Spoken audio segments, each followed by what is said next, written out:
प्राण भले चले जाएं, पर अब हम अगर गृहस्थ में हैं तो पराई स्त्री का काम भाव से न तो दर्शन करेंगे, न संभाषण करेंगे, न स्पर्श करेंगे।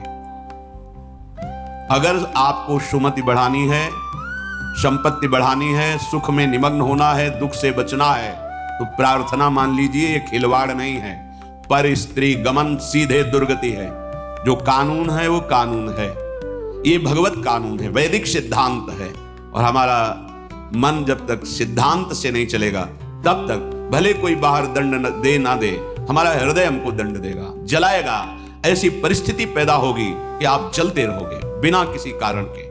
प्रार्थना है ये मन के बहकावे में और ऐसे लोगों का संग जो कि अरे मनोरंजन है, मनोरंजन नहीं, तुम्हारा सर्वनाश है। क्या कमी थी रावण में? महान देववंदित पुलस्त जी का अंश है, पुलस्त जी के अंश से प्रकट हुआ विश्रवा जी। पुलस्त जी ही ने अपना दूसरा रूप धारण किया। वैसे भी पुत्र को आत्मा ही कहते हैं। ऐसे पावन वंश में परम पवित्र ब्रह्म ऋषि है पुलस्त जी, और तपस्या में अद्वितीय है रावण। साक्षात ब्रह्मा जी प्रकट होकर जो तुम्हारी इच्छा हो वरदान मांगो।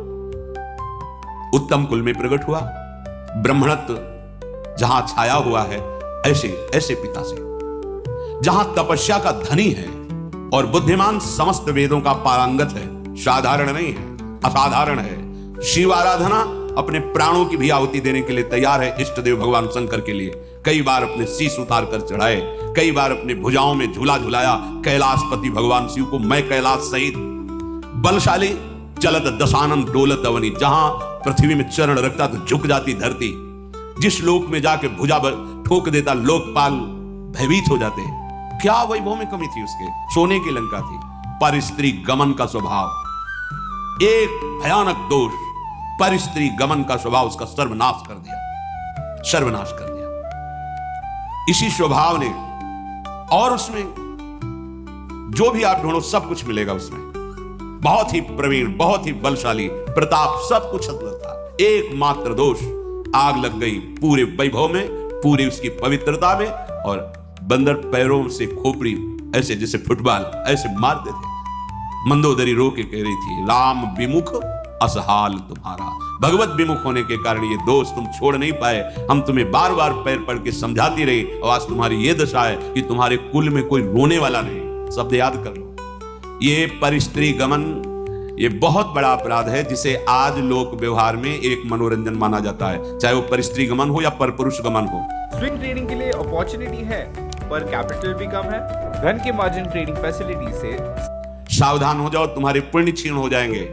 सावधान हो जाओ, तुम्हारी आयु नष्ट हो जाएगी और तुम्हारी बुद्धि भ्रष्ट हो जाएगी, और तुम अंदर से ऐसे अपराध करोगे कि भयभीत बने रहोगे। देख लेना, ये परिणाम लिख लो। जिनको समझ में आता है अरे तो सब क्या है, तो आगे देख लेना क्या है।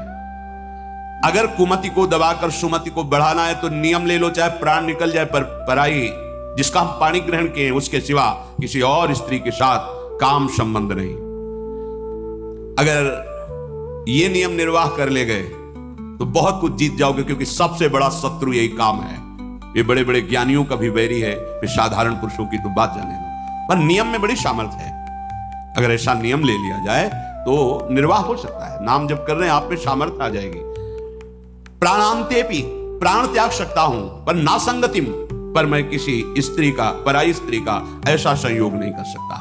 विचर्यम स्त्रीणाम न, जो स्त्री आपसे गलत चेष्टा की भावना प्रस्तुत करे, बिल्कुल दूर हो जाओ।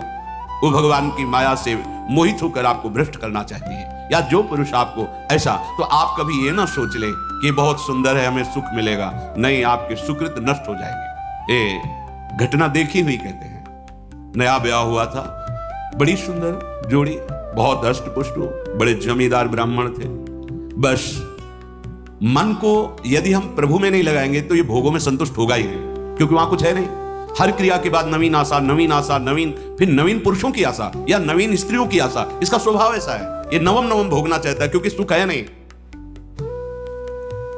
वहां एक उन्होंने नौकर रख लिया, और वो भी पूर्व का, उनके यहां का, जो लड़की पक्ष का था, वहां से मंगा के।